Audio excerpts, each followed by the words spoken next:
espiritualidad teresiana, también en Roma.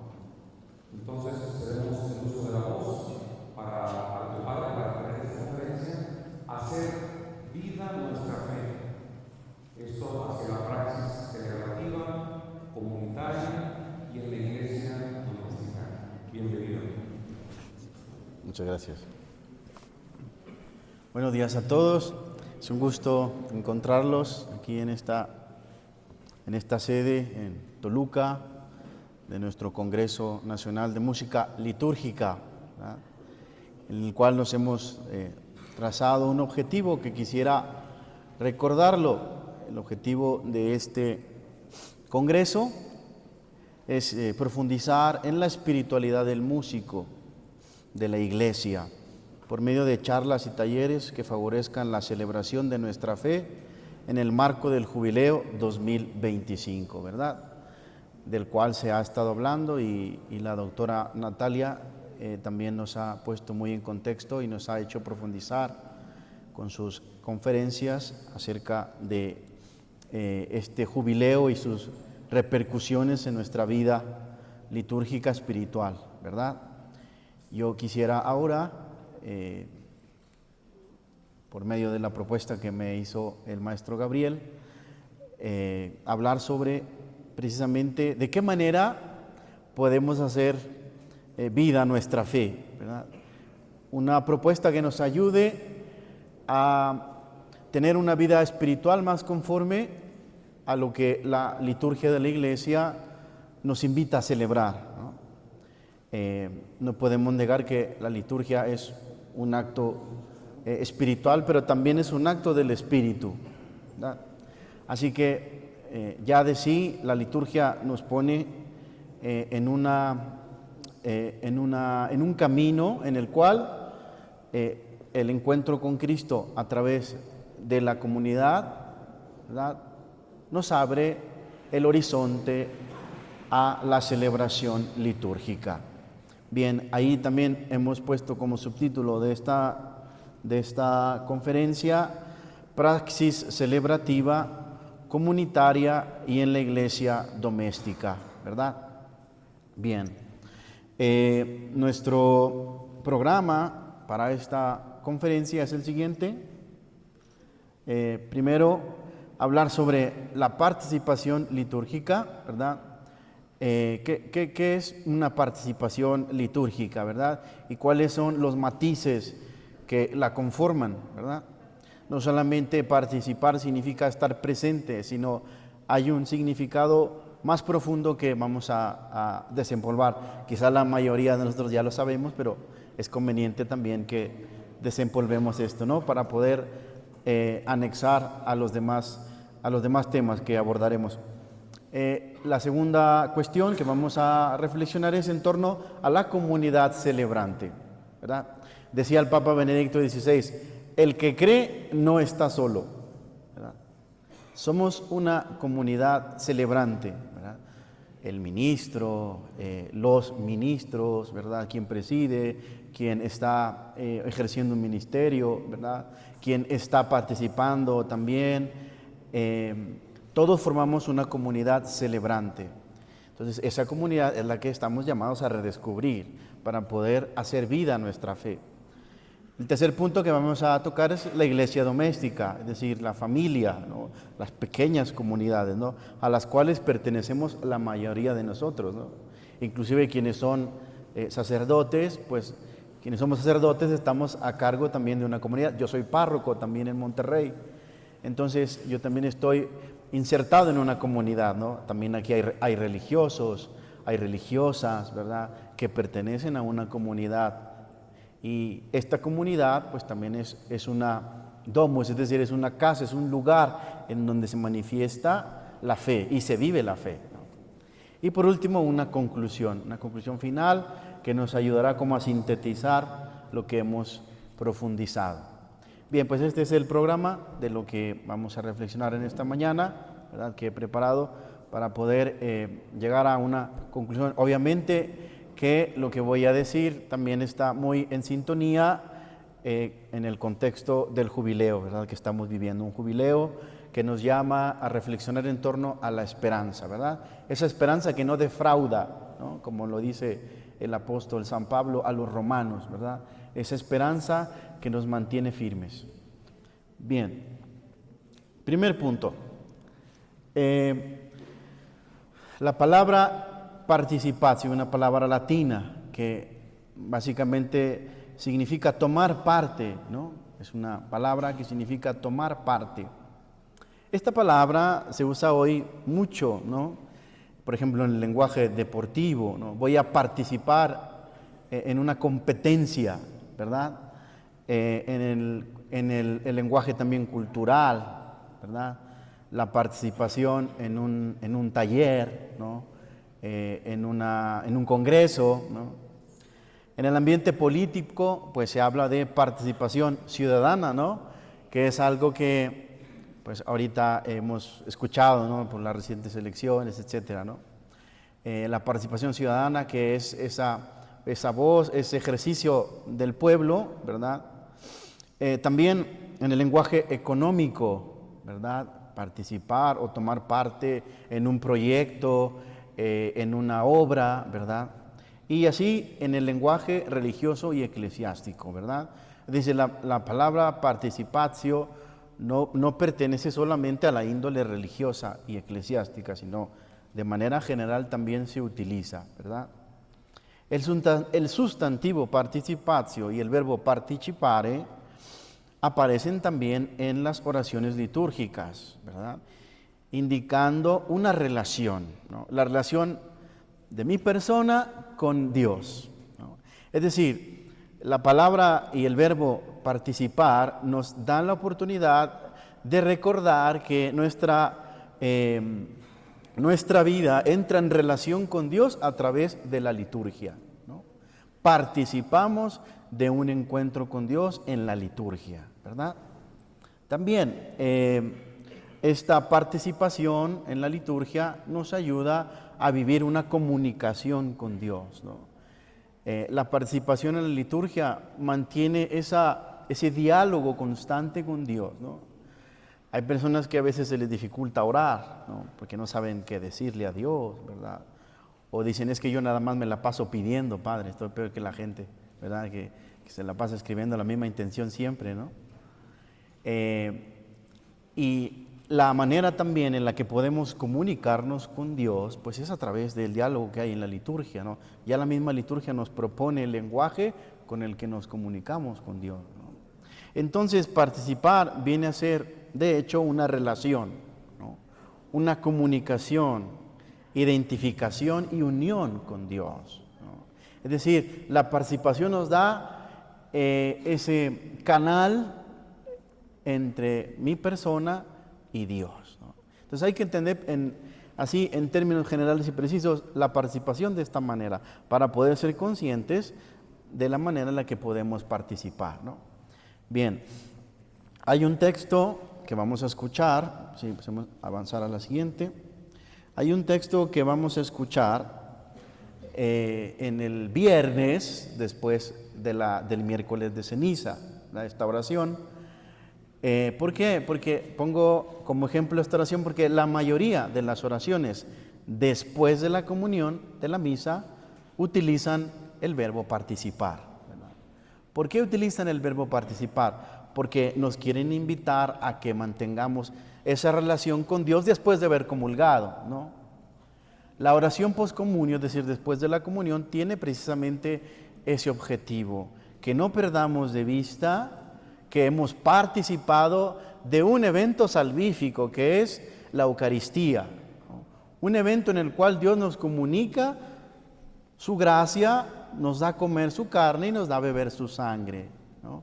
Por eso la mayor parte o la mayoría de las oraciones después de la comunión utilizan el verbo participar.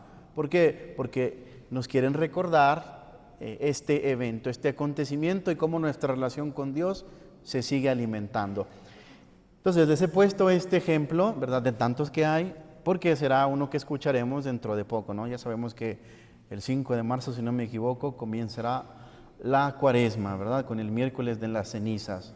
Y ese día pues comenzará un tiempo de preparación, de penitencia para celebrar los misterios de la pasión y muerte del Señor y su resurrección, ¿verdad?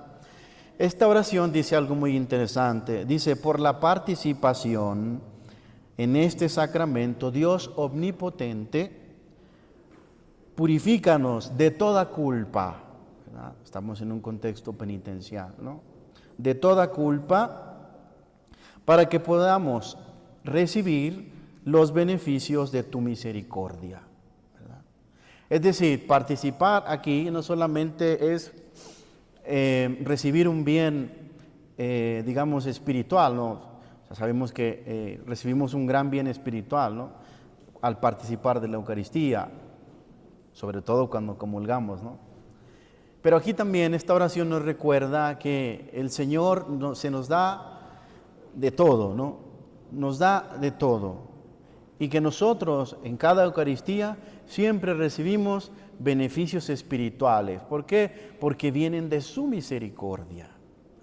No es por mis méritos, no es porque yo haya ayunado mucho, no es porque me haya portado bien, ¿verdad? Que también tiene su mérito. Pero aquí el mérito más grande es porque vienen de la misericordia de Dios, ¿no? Esa misericordia que nos ayuda a vivir en la Cuaresma un tiempo de penitencia, ¿no? Un tiempo de salvación, ¿verdad? Entonces quería poner como ejemplo esta oración porque la escucharemos, ¿verdad? Y espero que ese viernes vayan a misa, ¿verdad? Y se acuerden de esto, ¿verdad? Del sentido que tiene recibir la Eucaristía y de participar en esta relación de nosotros con Dios, ¿verdad? Bien, siguiente. En la participación litúrgica, vamos ya a entrar de lleno a lo que es la participación litúrgica. Hay tres aspectos que son inseparables, ¿no? Es decir, que se dan en toda participación, ¿no? Son tres aspectos que son inseparables. El primero, la acción de participar, ¿verdad? De estar ahí, de expresar con gestos y con ritos, ¿verdad? En un ambiente, ¿verdad? En un lugar, en un sitio, en una parroquia, en donde fuese, ¿verdad? Que en ese momento, en esa participación, se pueden dar de una intensidad y de una modalidad diversas, ¿no? No sé, a veces no voy muy dispuesto a la celebración y pues no hago nada por querer entrar en la participación de la Eucaristía, ¿no? A veces también la misma asamblea no me ayuda a que mi participación sea fructuosa, ¿verdad? El segundo aspecto, el objeto de la participación es el misterio que se conmemora y actualiza. Vamos con un fin. Vamos a participar de una Eucaristía en la cual celebramos el misterio de Cristo, ¿verdad? Si es en Cuaresma, pues es una Eucaristía del tiempo de la Cuaresma, ¿no? Que me va a llevar a vivir un espíritu de penitencia, ¿no? Si es en el tiempo de la Pascua, pues es una Eucaristía festiva, ¿no? Una Eucaristía que me hace vivir ese gran domingo prolongado, ¿no? De la resurrección del Señor, cosa que hacemos todos los domingos, ¿no? Celebramos la resurrección del Señor, ¿no? Y entonces la participación tiene un objeto, que es el misterio de Cristo, lo que se conmemora, ¿no? Tercer aspecto inseparable, somos las personas que participamos, ¿no? Los fieles y los ministros, ¿verdad? Nosotros somos esos miembros de esta participación que damos modalidad, que damos movimiento, ya lo vamos a ver ahorita más adelante, a la celebración, ¿verdad? Entonces, estos tres aspectos son inseparables, ¿no? De toda participación litúrgica, ¿verdad? El estar ahí en un acto, el saber el misterio el que estoy celebrando y el ser consciente de que yo también soy parte de esta celebración, ¿no? El tema de la participación litúrgica se desarrolló más últimamente con dos papas y después con el Concilio Vaticano II. Vamos con el primero, ¿podemos avanzar? El primero es, creo que ya todo el mundo lo conocemos, ¿verdad? Que es San Pío X, ¿verdad? San Pío X, que escribió aquel famoso documento de música litúrgica, Tra le sollecitudini, ¿verdad? En ese documento que ya todo el mundo hemos estudiado, hemos leído, eso espero, ¿verdad? Hemos leído 1, 2, 3, 500 veces más, ya no lo sabemos de memoria, ¿verdad? O deberíamos de sabérnoslo de memoria. Ahí el Papa Pío X habla de lo que es la participación activa, ¿verdad? Es la primera vez que se menciona estas dos palabras, participación activa, ¿verdad? Luego, Pío XII, avanzamos. Pío XII con la Mediator Dei habla no solamente de participación activa, habla también de participación interna y activa, ¿verdad? Es decir, nuestra participación nace de una actitud, de un movimiento interno, ¿verdad? Y es activa porque se manifiesta en los gestos que nosotros hacemos y en las palabras de las oraciones que decimos, ¿verdad? Luego llegará, podemos avanzar, llegará Sacrosanctum Concilium, ¿verdad? Y Sacrosanctum Concilium dirá, pues sí, la participación es activa, es interna, pero también es externa, es consciente, es plena, es fructuosa, está adaptada a la situación de los fieles, es comunitaria, ¿verdad? Y entre otras cosas, ¿no? Es decir, Sacrosanctum Concilium potencializa toda la reflexión que se venía realizando anteriormente, ¿no? Y nos viene a decir, la participación tiene todas estas dimensiones. ¿Por qué? Porque hay que pensar en algo. Los que participamos en la Eucaristía o en cualquier celebración litúrgica somos seres humanos. No somos animales irracionales, no somos changuitos, somos personas, ¿verdad? Aunque vengan niños y anden brincando de un lado para otro, ¿verdad? Somos personas y cada persona es un mundo y eso es verdad y hay que ser conscientes de ello. Cada persona lleva en su mente y en su corazón miles de cosas. Entonces, se puede decir, Padre, entonces cada uno participa de manera diferente. Pues sí. Cada uno participa de manera diferente, porque es tu persona la que participa. Eres tú, Juan, Pedro, María, ¿verdad? Gabriela, ¿verdad? Eres tú la que participa personalmente en una asamblea, obviamente, ya lo vamos a ver ahorita. Pero esa participación, ¿verdad? Es decir, esa participación no debe de agotar todos estos rubros, todas estas características, ¿verdad? Un día puede ser muy activa, ¿no? Otro día no. Otro día puedo estar muy dispuesto, otro día no. Otro día podrá estar muy, muy bien adaptada a las circunstancias de los fieles, ¿verdad? Otro día no, ¿verdad? No sé, me pongo a pensar, vamos a llevarle a una comunidad que muy apenas si sabe leer, ¿verdad? Y les queremos pedir que canten la misa de Ángelis. Pues no lo van a poder cantar, ¿verdad? Si no se las enseñas primero, ¿verdad? Pero la participación se materializa, queridos hermanos. Es lo que me refiero. La participación se materializa de acuerdo a mi persona, ¿no? Porque es mi persona la que entra en relación con Dios, ¿no? Y eso, ¿verdad? Avanzamos. También tiene algunos riesgos, ¿no? El Papa Francisco, en su carta Desideravi, sobre la formación litúrgica para los laicos, nos dice lo siguiente, como una advertencia. Nos dice, participar en el sacrificio eucarístico no es una conquista nuestra, como si pudiéramos presumir de ello ante Dios y ante nuestros hermanos, ¿verdad? Es como una advertencia a cualquier situación, a cualquier momento en el cual nos piden ser agentes de participación, ¿no? En todo siempre hay un riesgo y también en la participación litúrgica hay un riesgo, ¿no? Hay un riesgo de perder el sentido, ¿verdad? De perder el sentido de lo que estamos haciendo, ¿no? De creer que mi participación es tan especial y tan esencial que si yo no estoy, entonces nada funciona, ¿verdad? Y a veces pasa esto, ¿no?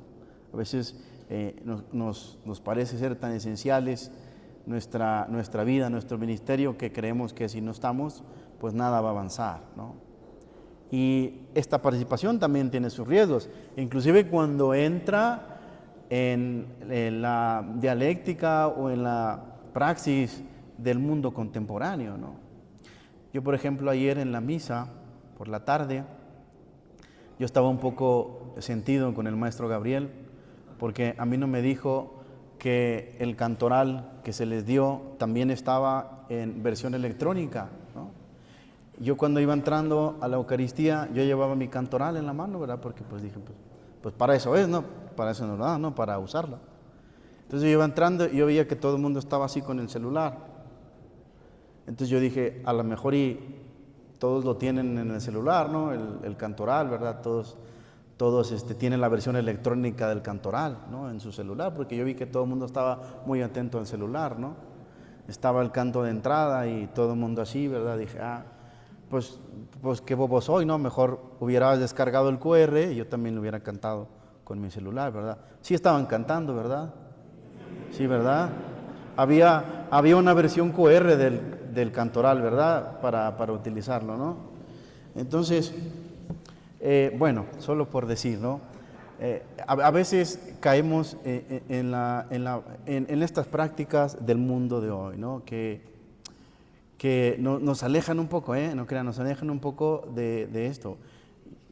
Tan solo como este ejemplo, ¿no? También una vez fui a un concierto, me encantó un concierto, porque también me gusta la música, ¿verdad? No solamente la música litúrgica. Fui a un concierto de una banda inglesa que se llama Coldplay, ¿no? Muy famosa, ¿verdad? Bueno, en ese concierto entendí un poco lo que significaba la participación activa. ¿Por qué?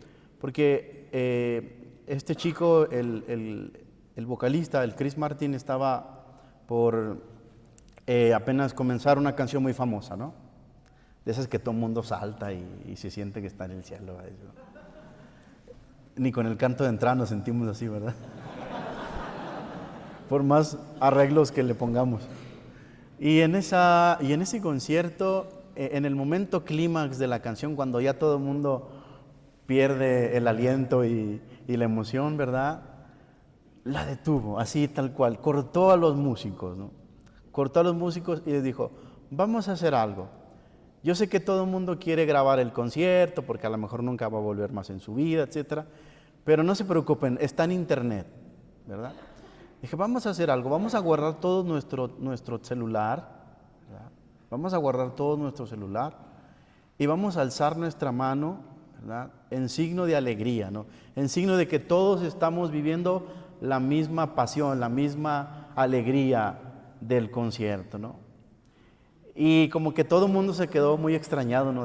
No, pero ¿cómo? Yo estoy transmitiendo en vivo, ¿no? ¿Cómo voy a cortar la transmisión, verdad? Bueno, pues total que al final de lo que les pidió, lo logró. Y veía las caras de la gente, ¿no? De no tener el celular en la mano, ¿no? Fue increíble, ¿no? La emoción, el momento, ¿no? La participación. Una participación, híjole, yo diría más que activa, ¿no? Fructuosa, ¿no?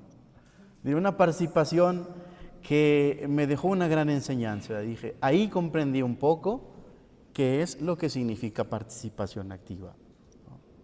Claro, eso es otro contexto, pero ahí, con esa dinámica, con ese ejercicio que hizo Chris Martin en ese concierto, comprendí esto. Comprendí cómo a veces no somos aquella, no tenemos esa disposición que nos lleve a liberarnos, que nos lleve a no ser dependientes, que nos lleve a vivir verdaderamente una conexión con Dios, ¿no? Una relación con Dios. Insisto, esto de la participación es una relación con Dios, ¿no? Siguiente.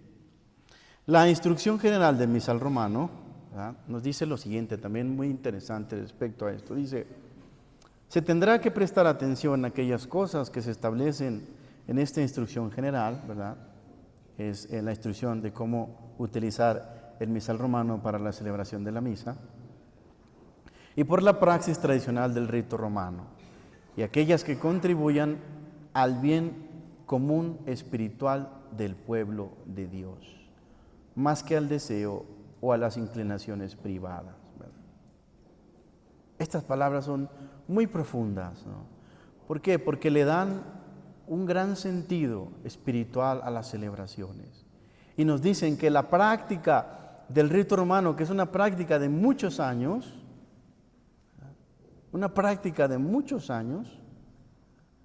contribuye al bien espiritual del pueblo de Dios, ¿no? Y nos ayuda a vencer los deseos o las inclinaciones privadas que traigamos. Es que en la consagración yo quiero que se cante, porque si no, es que yo no veo al cuerpo de Cristo, si no canto te adoraré, o si no canto algún canto de adoración, ¿verdad? Eso es un deseo privado, ¿no? Y está bien, pero no es parte del rito romano de la misa, ¿verdad? Debemos de aprender a creer en lo que está haciendo el sacerdote en cada celebración. Debemos de aprender a creer. Y debemos de ser humildes, sobre todo nosotros los que somos sacerdotes, y reconocer que una iniciativa pastoral no está por encima de más de 1500 años de tradición litúrgica de la Iglesia, ¿verdad? O una iniciativa pastoral privada, ¿no? Entonces, tengamos confianza en lo que la Iglesia nos propone, ¿no? La Iglesia busca eso, busca el bien espiritual nuestro y nos ayuda a vencer esos deseos, ¿verdad? Y esas inclinaciones privadas que tenemos, ¿no? Por eso les pongo ahí la imagen de este hombre que está jalando, ¿verdad? De tratar de jalar para sí, ¿verdad? Lo que él quiere, ¿no? Bien, avanzamos. Segundo aspecto, la comunidad celebrante, ¿no? Nosotros participamos en una comunidad, la comunidad celebrante. Somos nosotros la comunidad celebrante, ¿verdad? En toda asamblea litúrgica se manifiesta esta comunidad de la Iglesia, ¿no? Entre las comunidades cristianas sobresalen sobre todo las parroquiales, ¿no? Las comunidades parroquiales que están guiadas por un pastor, ¿verdad? Es decir, hablar de asamblea litúrgica es un concepto muy amplio, ¿verdad? Pero en nuestra realidad la podemos aterrizar a la comunidad parroquial, ¿no? Que es la comunidad en la que todos vivimos, participamos y somos, ¿no? En las cuales se manifiesta una representación de la Iglesia visible, que somos nosotros, ¿no? De ahí que hay una necesidad de fomentar la vida litúrgica parroquial, sobre todo el domingo, ¿verdad? El domingo, queridos hermanos, es el día de la liturgia de la Iglesia, ¿no? Es el día de la manifestación del Señor, es el día en el que todos venimos a nutrirnos de la palabra, a comer el pan del cielo, a comer la Eucaristía. El domingo es el día de la participación por excelencia, ¿no? Es en el que todos nos vemos involucrados. Imagínense si no hubiera movimientos laicales, si no hubiera grupos, si no hubiera cursillos, si no hubiera todas estas cosas, ¿no?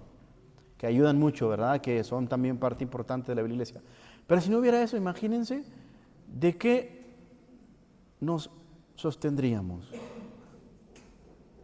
Del domingo, ¿no? De la celebración dominical.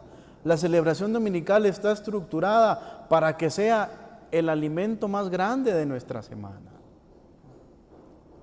Por eso uno de los mandamientos de la Iglesia nos pide que asistamos a misa los domingos, ¿no? ¿Por qué? Porque el precepto no hay que verlo como una obligación, sino como un acto de amor. Es Dios que me quiere decir que me ama, ¿no? Es Dios que me quiere decir, hey, ven a beber de la fuente, ¿no? Por eso la comunidad celebrante tiene una gran participación y una gran visibilidad en el domingo, ¿no? El día del Señor. Avanzamos un poco. Sacrosanctum Concilium nos recuerda algo muy importante en el número 42. Y dice que fomentar teórica y prácticamente entre los fieles y el clero la vida litúrgica parroquial y su relación con el obispo, ¿verdad? Es un mandato primordial. fomentar teórica y prácticamente la vida litúrgica parroquial, ¿verdad? Luego continúa, hay que trabajar para que florezca el sentido comunitario parroquial, sobre todo en la celebración común de la misa dominical. Refuerza esta idea, la idea de que el domingo es un día para aprender, es un día para vivir y es un día para celebrar. Por eso la liturgia también tiene ese carácter pedagógico y dinámico, didáctico, ¿verdad? Porque es una manifestación de Cristo que habla, Cristo que enseña, Cristo que viene a mí y que me lleva a entrar en relación con Él. Continuamos. Entonces, la asamblea celebrante tiene unas contradicciones, ¿no? Antiniomas, ¿no? Son unas contradicciones que es una cosa, pero también es otra que es diferente, ¿no? Entonces, estas 4 contradicciones, ¿verdad?, son las que también nos hacen entender un poco por qué existe esta diversidad de elementos, esta diversidad de estructuras en una celebración, en la asamblea, ¿no? ¿Cuáles son esas 4 contradicciones? La primera, la asamblea es a su mismo tiempo unitaria y diversa. ¿Por qué? Porque acoge a todos los hombres por igual, a pesar de las diferencias que puedan existir entre ellos, ¿no? En una asamblea litúrgica venimos todos, alguien puede venir muy bien, alguien puede venir muy mal, alguien puede venir peleado, alguien puede venir alegre, alguien puede venir triste, alguien puede venir sin fe, alguien puede venir con mucha fe. Por eso la asamblea es unitaria y diversa. Segunda característica, es carismática, ¿verdad?, y jerárquica. Es decir, está dotada de carismas y dones entre todos los que participan y está estructurada por una jerarquía que está al servicio y a la caridad de los demás, ¿verdad? Ojo, la jerarquía no solamente está en un sentido estructural, ¿no?, para aquellos que tengan como problemas con la autoridad, ¿verdad? La jerarquía es en un sentido de servicio y de caridad, ¿no? Y la celebración litúrgica, la asamblea litúrgica, presenta también esta contradicción, ¿verdad?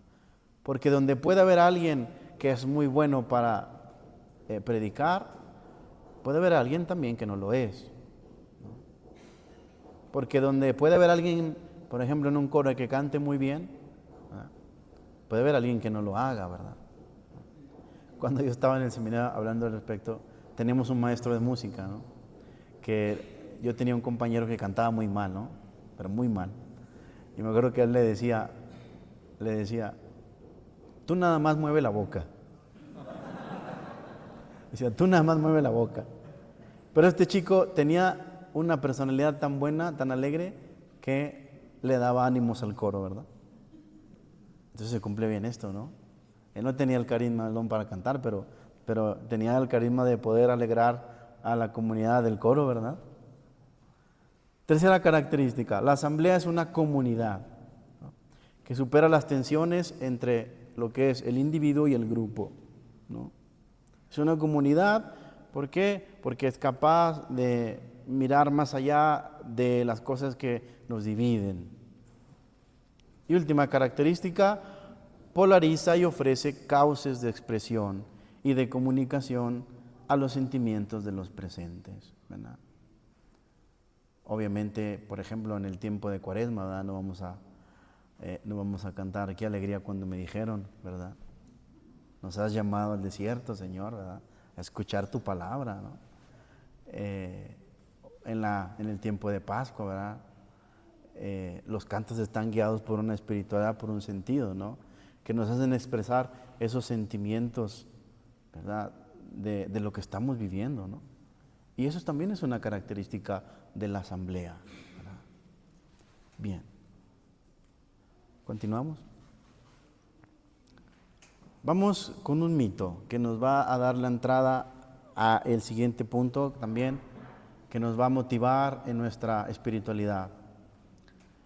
Esta imagen es de un mito, un mito griego, muy conocido, pero que como es muy antiguo, esta imagen a lo mejor podemos confundirnos. Vemos ahí que tenemos un barco, ¿no? Donde está una persona y están 4 hombres con un escudo, ¿verdad? Y a su derecha tenemos a unos seres que parecen tener alas y a lo mejor no se ve muy bien la imagen, pero tienen como patas, digo, como de ave, ¿no? Esto es lo que se llama el mito de las sirenas. ¿Sí? Han de saber ustedes que las sirenas no siempre se les representaba como mitad mujer, mitad hombre, mitad pez, ¿verdad? En la antigüedad las sirenas tenían una característica diferente, se les representaba como si fueran mitad híbridos de personas y aves, ¿no? Y aves. Esta imagen representa el mito de las sirenas, pero el mito antiguo, ¿no? ¿Alguien conoce el mito de las sirenas? ¿Qué hacían las sirenas? Cantaban, ¿verdad? Cantaban muy bonito y atraían a los navegantes, ¿verdad? De hecho, sirena significa eso. Sirena es una palabra griega que quiere decir capturar, ¿verdad? Entonces, cuando alguien a ustedes los captura, dile, me sireneaste, ¿no? Me has sireneado. Bueno, el mito de las sirenas era ese, ¿no? Tenía una voz muy bonita, ¿verdad? Y atraían a los navegantes. ¿Para qué? Pues para llevárselos, para distraerlos de su camino, ¿verdad? Es decir, esto tenía una connotación negativa. Es decir, por una parte la belleza de un canto, ¿verdad? La belleza humana también, aunque aquí pues, se ven más o menos. La belleza de un canto de la persona se transformaba en algo negativo, se transformaba en un desviarse del camino, ¿verdad? Bien. San Agustín, ¿podemos avanzar por favor? San Agustín, padre de la iglesia, ¿verdad? Nos propone algo muy interesante, ¿verdad? Y no es el que canta ahora 2 veces, ¿verdad? Frase que ya hemos repetido 57 millones de veces y que seguiremos repitiendo otras 57 millones de veces más. Tiene más frases, y esta es una de ellas, que tienen que ver con el canto, ¿verdad? No sé si ustedes ya la conocían, a lo mejor sí, a lo mejor no. Pero San Agustín, ¿verdad?, tiene esta frase que me encanta, que dice, canta et ambula. Es decir, canta y camina, ¿verdad? De ahí viene ambulancia, que es la que nos lleva, ¿verdad?, a un lugar. Canta y camina, ¿verdad? San Agustín comentando, avanzamos un poco, comentando el aleluya, el texto del aleluya dice lo siguiente: canta como suelen cantar los viandantes, canta pero camina, alivia con el canto tu trabajo, no ames la pereza, canta y camina. ¿Qué significa camina? Avanza, avanza en el bien, según el apóstol. Hay algunos que van a peor.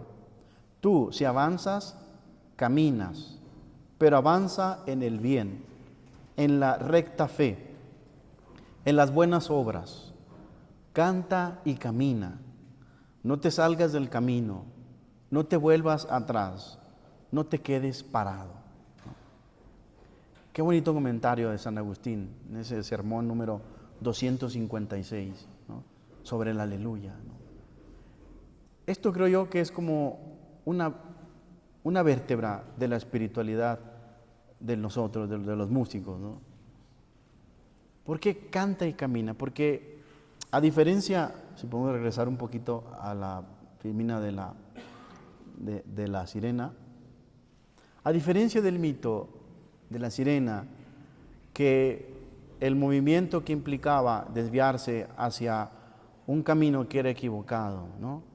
Es decir, los navegantes que se desviaban a un camino equivocado, ¿verdad?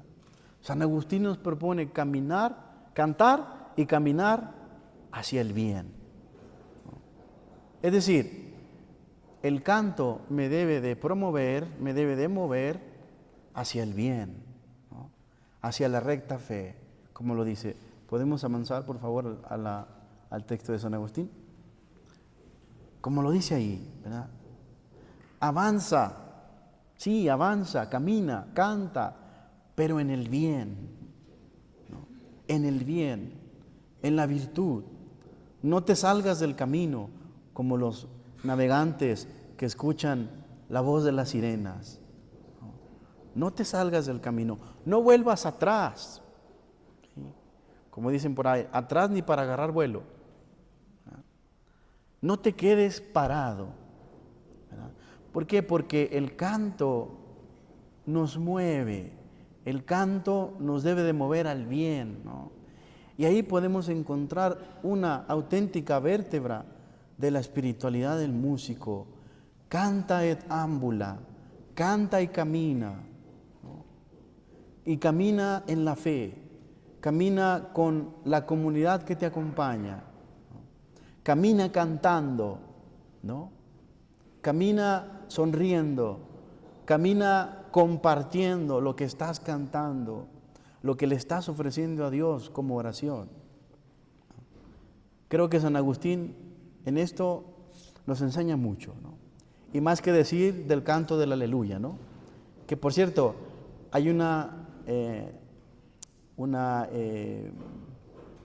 instrucción muy interesante respecto al aleluya, que me imagino que ustedes conocerán. Si podemos avanzar. El número 63 de la Instrucción General de Misal Romano dice lo siguiente: el aleluya o el versículo antes del Evangelio, si no se canta, puede omitirse. Es decir, aleluya, aleluya, aleluya. Haz de cuenta que le hicimos así al sermón de San Agustín, ¿verdad? Aleluya, ¿verdad?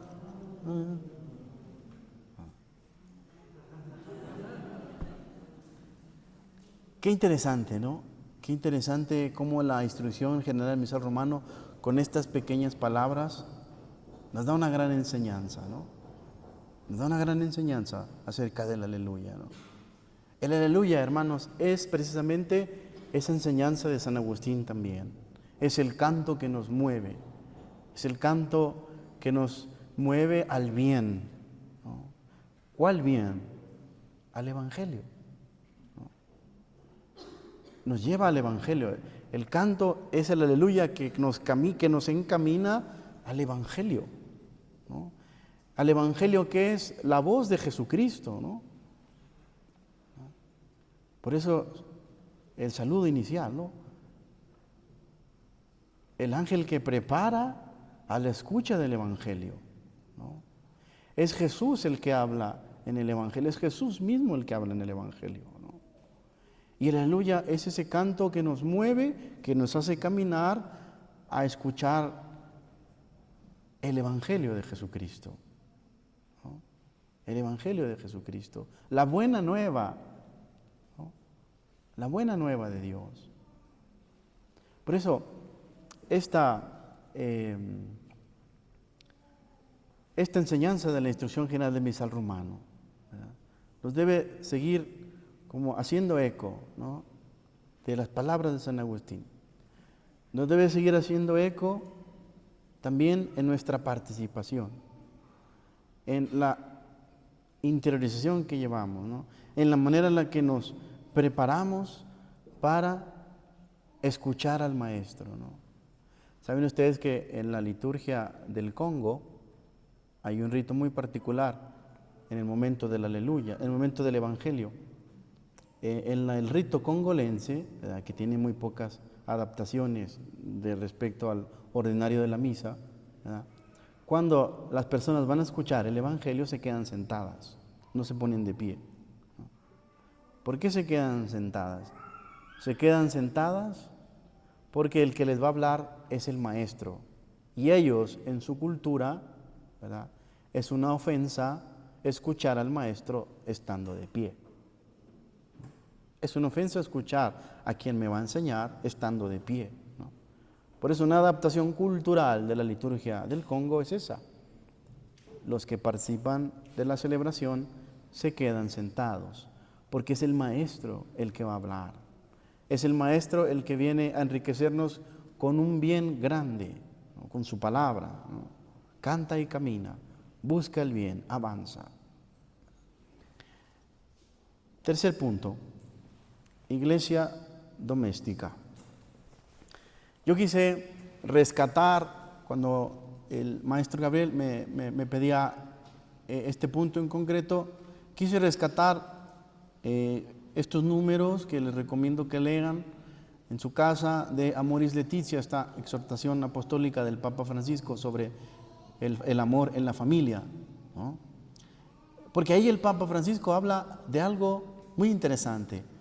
Habla de la espiritualidad familiar, ¿no? Algo que me parece muy interesante y muy bueno, porque lo relaciona con la vida litúrgica de las familias.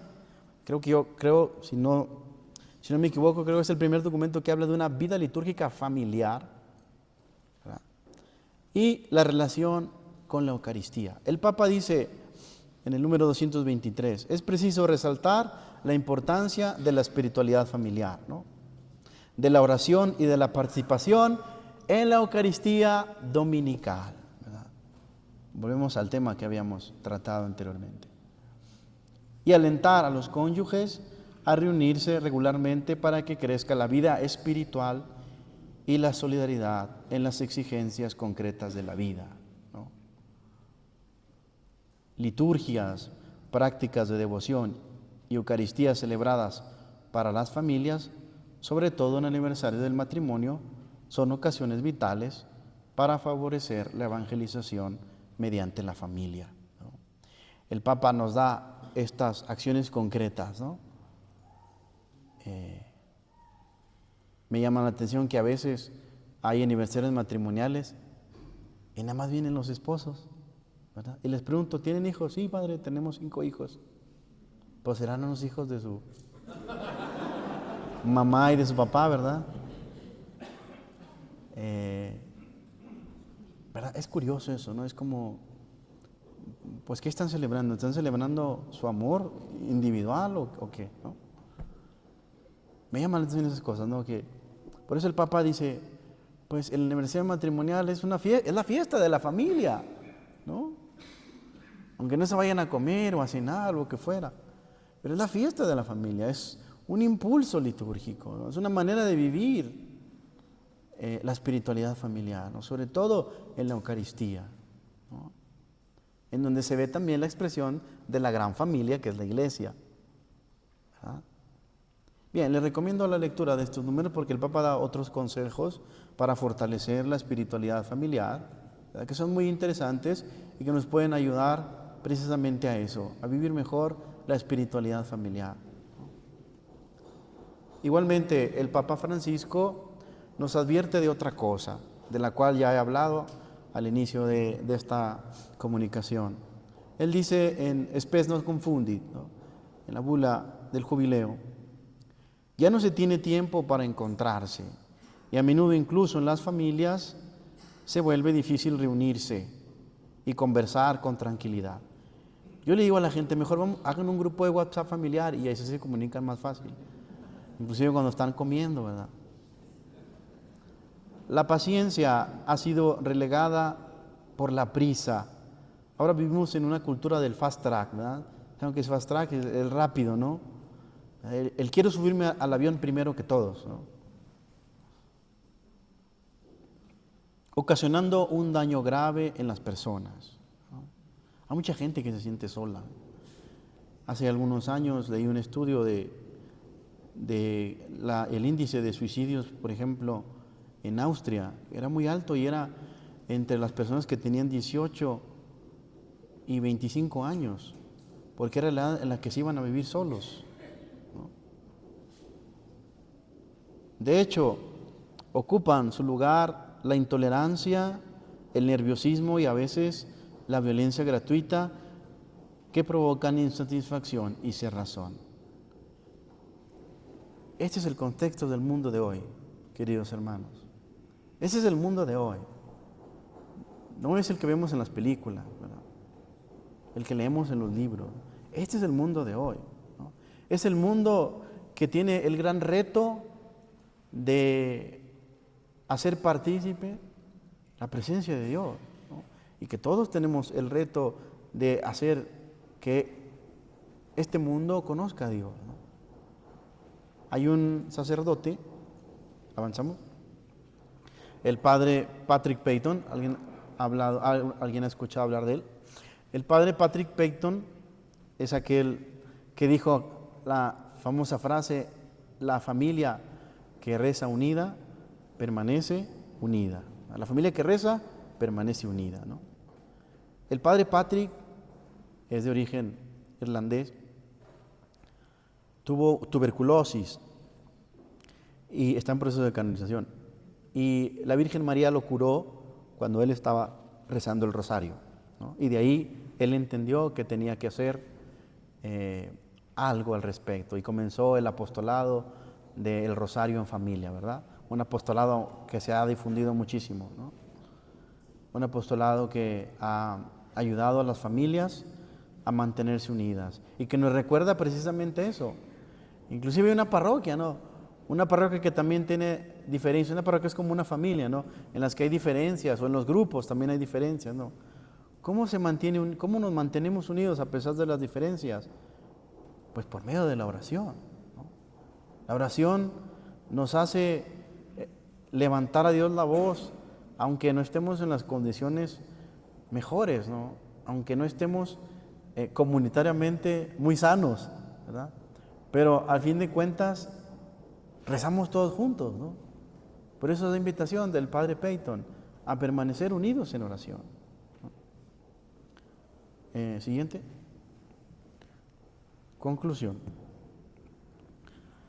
Aquí les pongo esta oración colecta del formulario del misal romano por la familia, ¿no? Una oración que sintetiza un poco lo que hemos reflexionado y que también nos ayuda a entrar precisamente en ese concepto del Concilio Vaticano II respecto a la familia como iglesia doméstica, ¿verdad? Y que nos ayuda también a buscar o a tratar de encontrar en el modelo de la Sagrada Familia el modelo de toda familia cristiana, ¿no? Ahí en la oración nos dirigimos a Dios, que es origen de la comunidad doméstica. ¿Por qué Dios es origen de la comunidad doméstica? Porque Dios también es comunidad, es Padre, es Hijo y es Espíritu Santo, ¿no? Dios es el origen de la comunidad doméstica. Y haz que en nuestras familias imitemos las mismas virtudes de ese mismo amor, ¿no? Del amor que hay entre Dios, ¿no? Y también de la Sagrada Familia de tu unigénito, ¿verdad? Jesús ya traía una escuela de amor en su vida, en su persona. El amor divino. Pero también aprendió otra escuela de amor. La escuela de la familia, ¿no? La escuela de la vida doméstica, de la iglesia doméstica, ¿no? Y esta oración sintetiza perfectamente cómo Dios, que es el origen de toda comunidad cristiana de amor, aprendió también en la familia, ¿verdad?, lo que significaba el amor humano, ¿no? Lo aprendió de su madre y de su padre, ¿no? Lo aprendió de su madre y de su padre. Termina la oración: para que reunidos juntos en tu casa podamos gozarnos con esa gloria que no tiene fin. Es decir, el amor eterno, que es el amor de Dios también, ¿no? Es decir, comenzamos hablando del amor en la comunidad de Dios y terminamos hablando de ese amor eterno que se prolonga por siempre. Ese amor eterno, ese amor de Dios que tiene que pasar por el amor humano. Ese amor que tiene que pasar por el amor humano para purificarse, para educarse, ¿verdad?, Acuérdense que San Agustín habla del ordo amoris, es decir, en todo hay un orden, hasta en el amor. Ese amor que debe de ordenarse y que Dios nos ayuda a ordenar y que vuelve otra vez a su origen, ¿no? Que es Dios. Última citación de Amoris Laetitia, número 318, dice el Papa Francisco: la oración en familia es un medio privilegiado para expresar y fortalecer la fe pascual. Qué grandes palabras. Para fortalecer la fe pascual, que es la fe de la liturgia de la Iglesia. La fe pascual. El camino comunitario de oración alcanza su culmen en la participación comunitaria de la Eucaristía, ¿no? Especialmente en el descanso dominical, ¿no? El alimento de la Eucaristía es fuerza y estímulo para vivir cada día la alianza matrimonial como iglesia doméstica. Ojo, acuérdense que también nuestro Señor fue esposo, ¿eh? Él es el esposo de la iglesia, ¿no? Así que Él también sabe del matrimonio, ¿no? De familia, ¿no?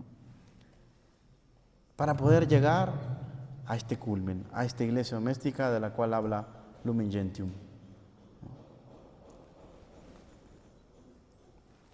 Última Filmina.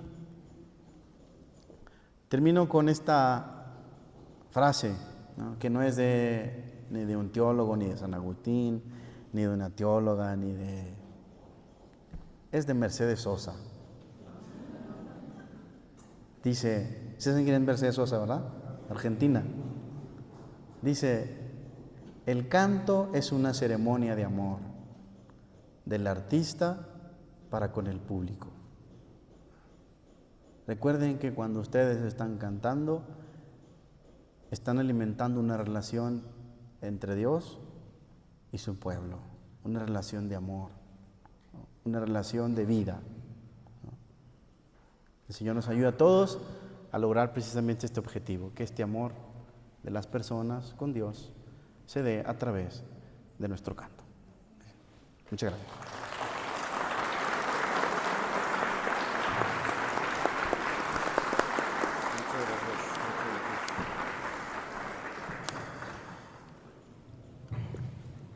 Muy bien, abrimos el espacio del foro para preguntas, inquietudes que quieran externar con la misma dinámica. Si gustan levantar la mano, bienvenidos a las preguntas.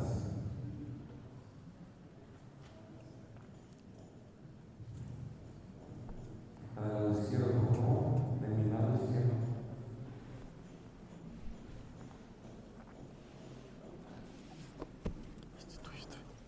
Estoy. Buenos días. Para que no se me quede la voz abierta con mensaje. Es que ahí me emocioné mucho para que una voz, qué oso. Bueno, ahora sí voy a compartir una experiencia porque creo que me pasa a mí. Me llegó mucho algo que usted dijo acerca de los matrimonios y sus hijos. ¿Por qué no tienen con sus hijos? Tengo una experiencia propia con mi esposa. Nosotros formamos parte varios años de un grupo de matrimonios acompañado de la iglesia. Yo amo ese grupo, pero ya no puedo participar en él. Cuando yo entré a ese grupo, era un grupo de matrimonios y nos reuníamos matrimonios y comunidades y había mucho compartir. Por eso ahí me gusta compartir con el perdón. Y se aprende mucho.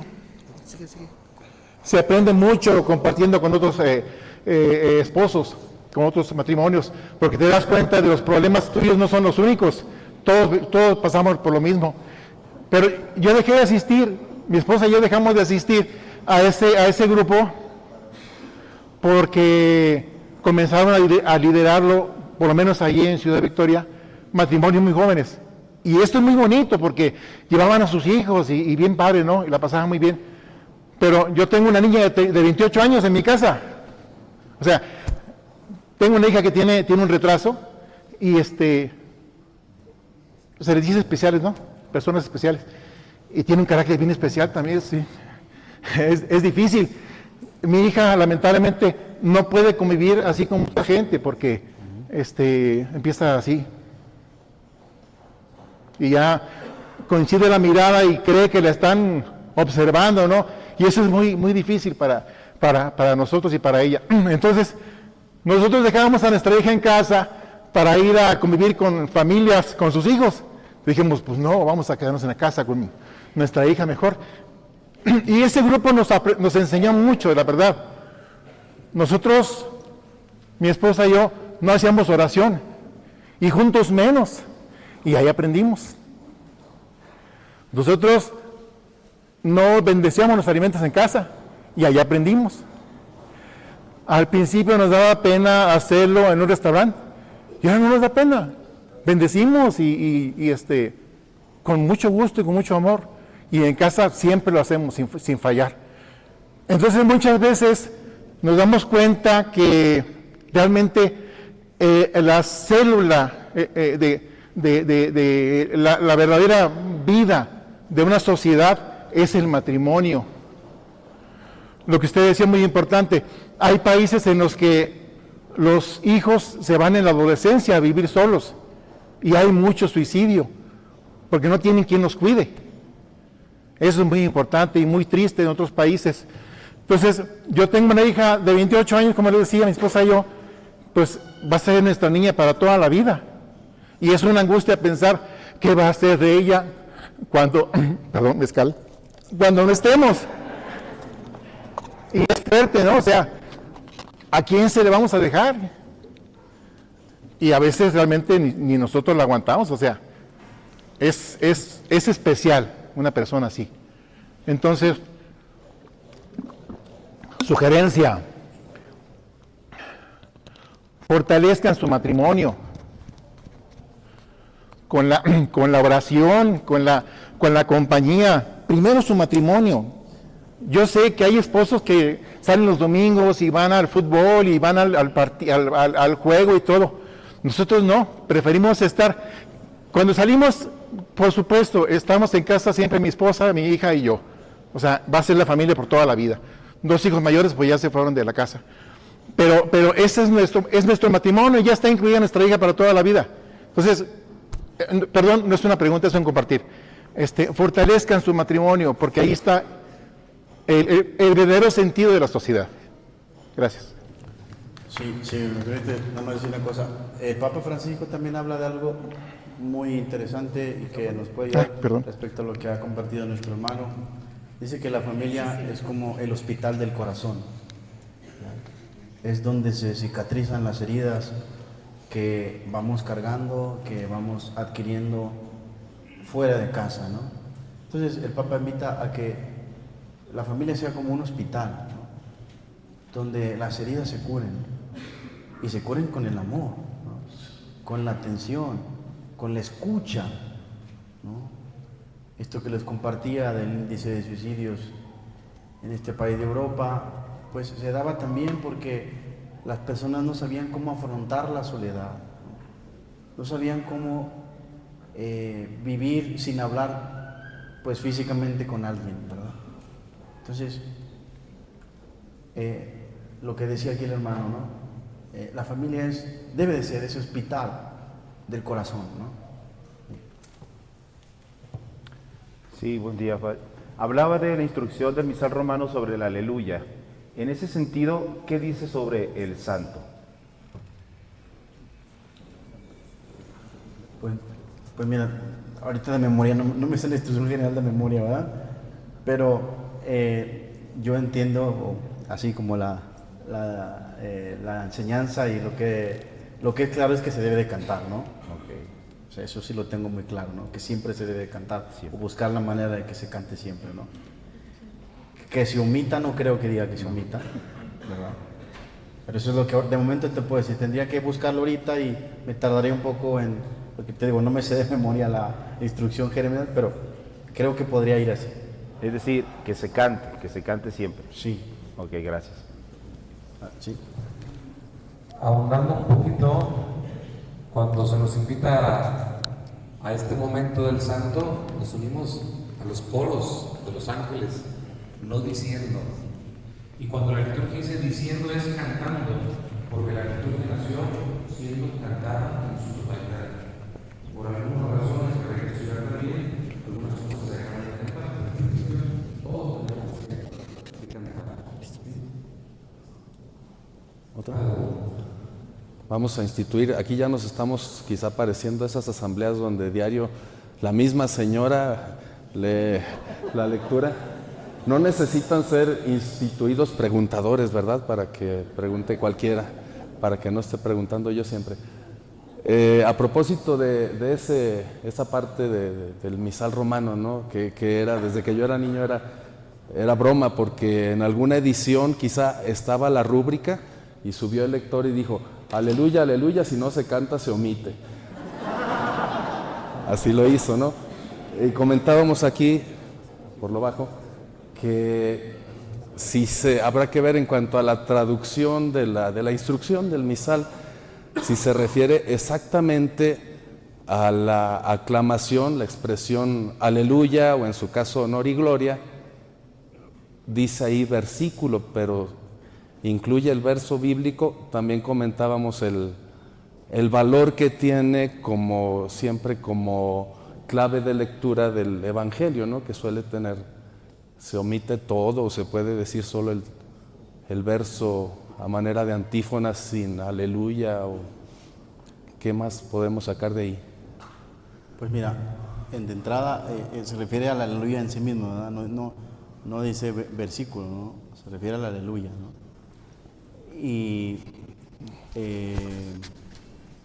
yo utilicé la traducción al español de la instrucción del misal romano, que es la que nosotros utilizamos, ¿no? Aquí en este caso nosotros debemos de obedecer a esta, ¿no? O sea, sé que hay un texto en latín, claro, la forma típica, pero para eso se hacen las traducciones, ¿no? Para que nosotros obedezcamos a la traducción, ¿no? Y hay que obedecer a la traducción como lo dice, ¿no? Eso es lo que te podía decir. ¿Alguien más? Allá atrás, por favor, si pasan el micrófono. Gracias.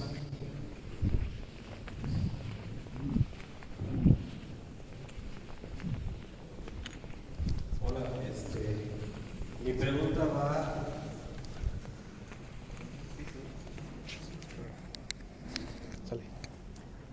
Mi pregunta va con respecto a lo que se decía sobre la iglesia y que acepta a los hombres en la condición en la que llegan, y nos explicaba el padre que unos tristes, otros felices, unos con problemas, otros con menos. Mi pregunta es si esta aceptación engloba incluso a quienes tienen diferentes preferencias sexuales.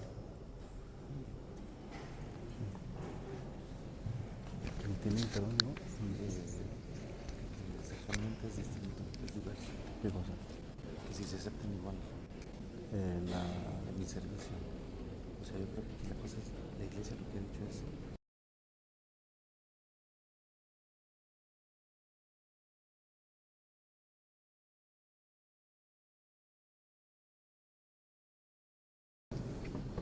Bueno, la describo como un poquito más detallada. Por ejemplo, ahí está la historia de una persona que daba servicio en la iglesia,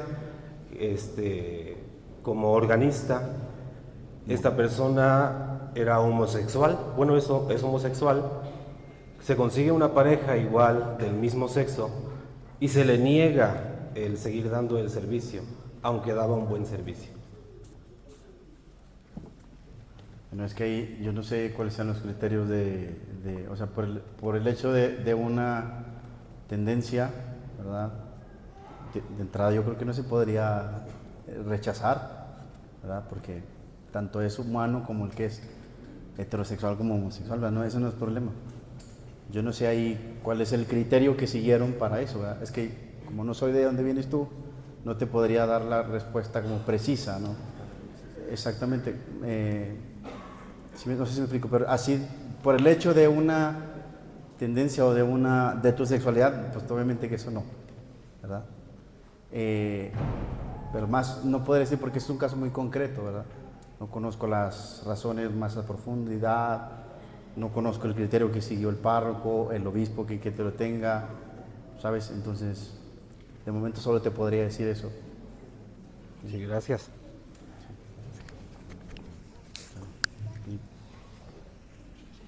Sí, ¿hay una pregunta online? Ah.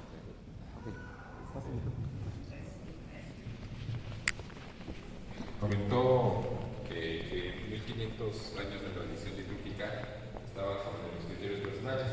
¿Y nos podría aclarar por qué 1500 años? A lo mejor la situación histórica. Sí. Bueno. Tomé como partida la publicación del Misal Romano de Trento, ¿no? Que es una síntesis, eso fue hace 500 años, ¿no?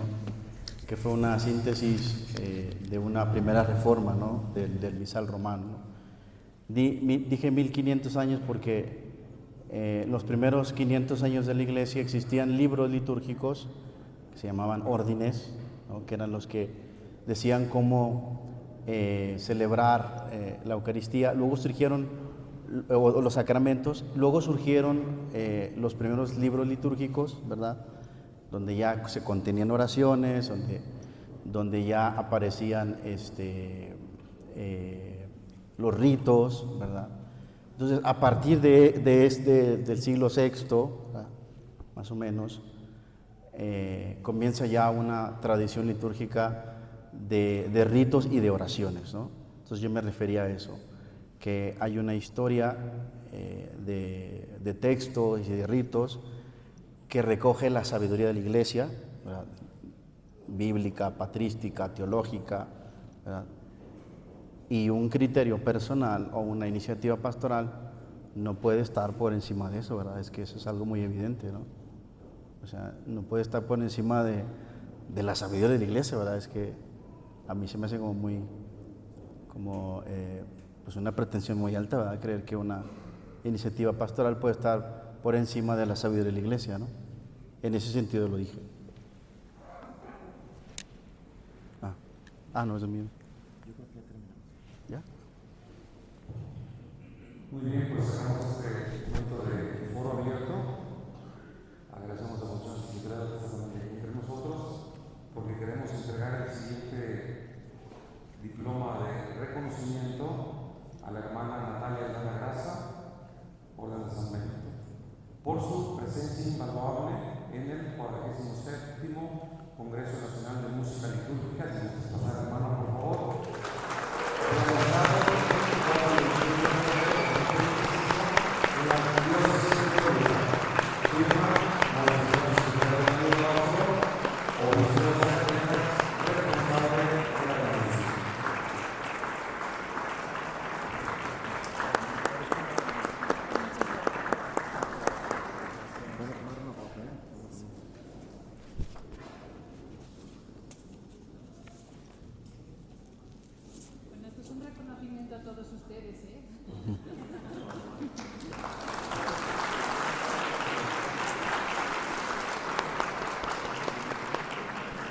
Mira.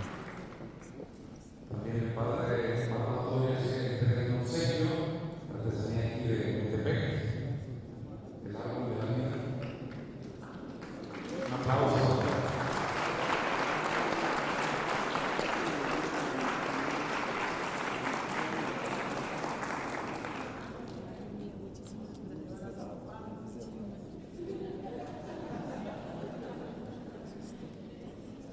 De la misma forma, queremos entregar un reconocimiento y gratitud, nuestra gratitud al presbítero doctor Daniel Alejandro Frías Calderón por su presencia invaluable en nuestra congregación.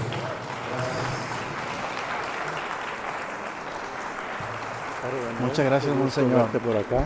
Gracias por la invitación. Para servirle. Encantado de la vida.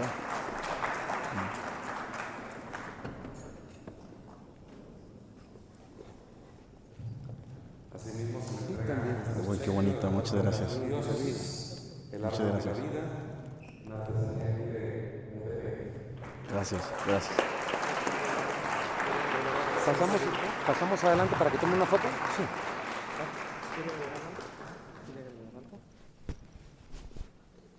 Le decía que la hermana Natalia es una bendición que nos acompañe durante 3 años.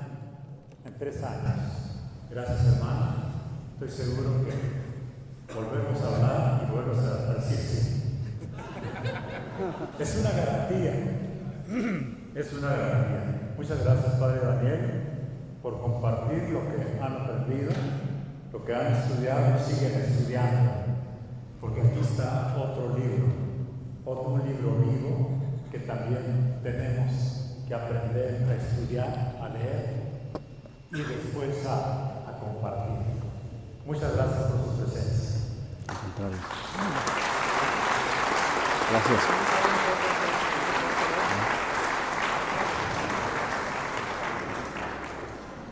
Bueno,